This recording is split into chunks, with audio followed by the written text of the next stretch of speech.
how to use MovieMaker. MovieMaker is a free utility. It's no longer supported, but it's still out there. There's proprietary versions. I'm not really fond of them.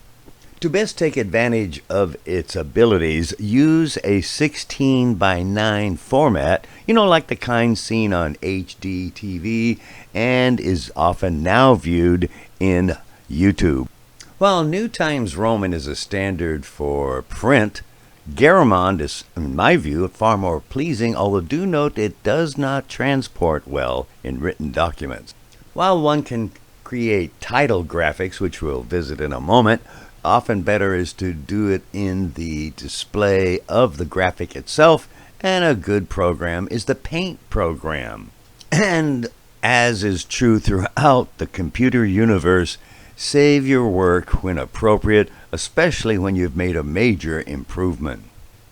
Well, here's what the program looks like. In fact, you probably could do this without looking at this video, but to get started, you'll want to download your stuff, and it's marked right there. After moving or removing some of the stuff you have, you probably want to narrate it, and that's a separate button, and it will be displayed on a separate line, and you can move it. And in doing so, you can overlap those glitches and dead airs.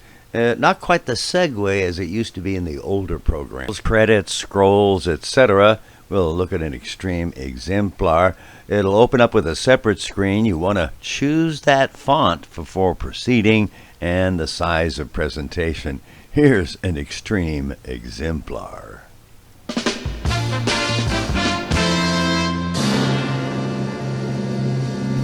You'll notice I just added some music and it appears on a separate line, and you can move it. You'll finally get to the point where you've completed your video. Save it, and you'll have a choice as how to present it in a WMA format or MP4. There's fidelity options. I leave them at the default mode. Well, you got to name it, choose where you want to store it. Good idea to sit on it overnight if you know what I mean, or you can go right to YouTube. Hey, you know what? Good luck.